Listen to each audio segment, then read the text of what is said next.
เตรียมปรงเปรียบประดุษประธานตุนขมาย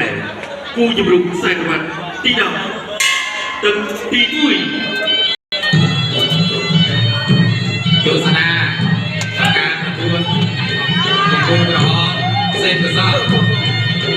มาเรียนการกำลังเที่ยวบนสังคมไอ้ยาบาดเจ็บเจ้ามาพิเศษกระสอบ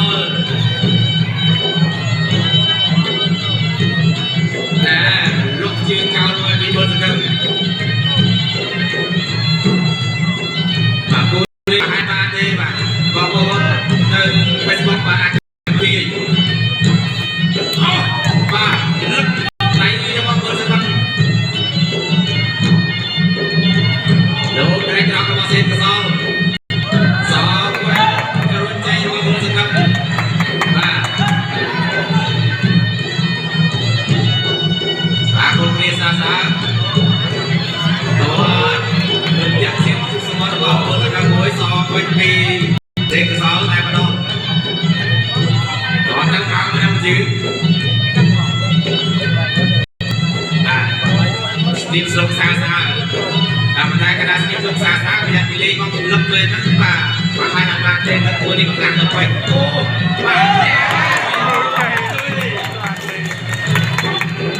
จับกระบะมาจับเซ็นกระสอบมาเจ๊ได้เจ๊ได้ถ้าคนจะไม่คุ้มด้วยป่ะลูกยูทูบเนี่ยจอแต่เจอที่สมาร์ทโฟนเมื่อสักครั้งไต่จับคนประมาณที่ว่าลงตื่นเสียให้ดูเดินช่วยหนักตัวซ้อมกระบาลิกุลอย่าจอดเดินเงียบเมื่อสักครั้งลูกไปทำงานพิเศษกระสอบอะไรกระสอบบางทีเมื่อสักครั้งจอดตามเมื่อสักครั้งอยากซ้อมไปพิเศษกระสอบเมื่อสักครั้งแต่เจ้าตัวนี้มันลึกจังหามมาพิเศษครับแต่เจ้าสาวสมาลิกุล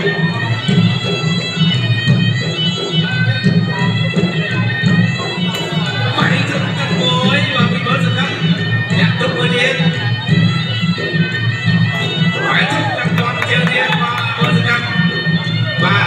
แล้วทำเสียงเลยเส้นกระสานบอลมาชุบไอ้คนจะทำพังมาแต่พิเศษครับอีกวันจะเป็นเชียร์เราได้ป่ะนี่ว่าเจ๊คนนู้นแหม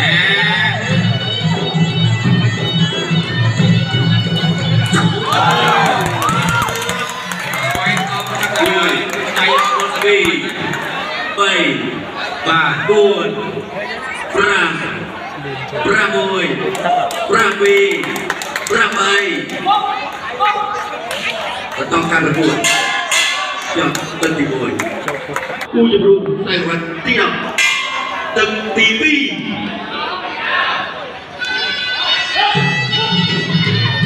เบอร์สิงคโปร์เที่ยวมาตัวเราเซ็นโกซ่าจอร์จเซ็นช่วยจะมาเซ็นเบอร์สิงค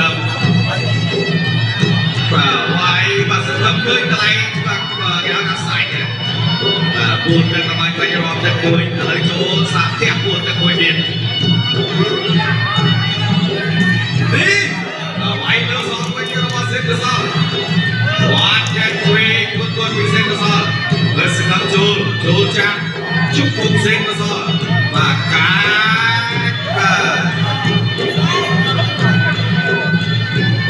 ไว้ตัวการยืนเราเลยเดี๋ยวมีเบอร์สิงคโปร์การยืนเราเลยการยืนเราเมื่อเย็นของเบอร์สิงคโปร์เซ็นกระสอบยิงยับด้วยโจจังมาลงกับสกีสุดเย็นไปเราตัวดองตัวการยืนเราเซ็นกระสอบไปเลยแต่เบอร์สิงคโปร์การยืนเราเซ็นกระสอบไปเลยเมื่อเย็นการยืนเราเมื่อเย็นเอาไปเลยที่พวกเราเซ็นกระสอบเบอร์สิงคโปร์ไปเลยปีไหนสุดๆการยืนเราไปพูดถึงคนเย็นปีเบอร์สิงคโปร์สปอร์ตที่เราด้วยปีไปมาสิงคโปร์คงได้หลายที่ให้เซ็นกระสอบแทนมันสุดไปดีมาทุกที่เซ็นกระสอบสองมาดูเบอร์สิงคโปร์ไปเทรนสนามไปกับไก่สนามบอลตัวเซ็นกระสอบ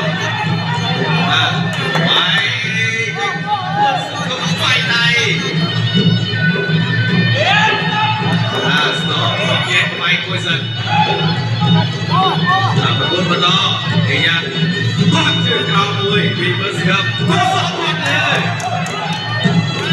ยสิครับตาจูวายเทรนตัวสนามไทยเทรนตัวเทรนตัวเดียวตัวสองตัวสนามสองเลยแต่สำคัญว่าไว้สนามโอ้ยมาเซ็นกันซะน้อย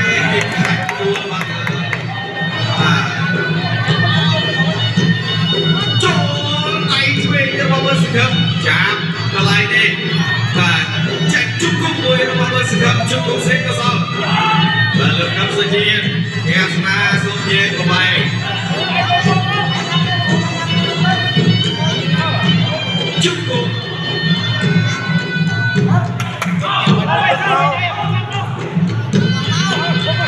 ya cerah cek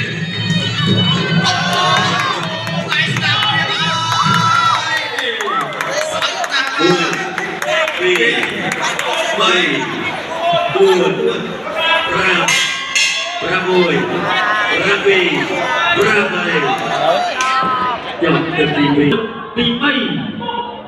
đúng rồi, tìm mây ai, làm cô tròn xem cái sao cô kia mới thắng, cái đuôi, cái cô ta nó, chỉ cô, cái xem cái sao cô, cô xin lỗi.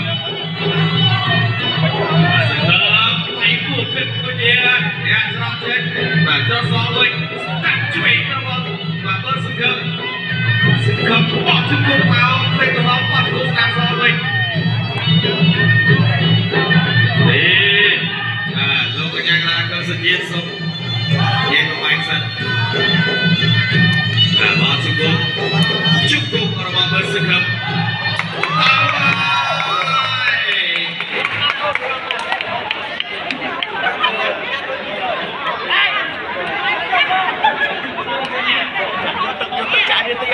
Và chắc nhưng nó hơi và cái lá có là lần lần đầu quyết nó pin nó còn to thì đấy và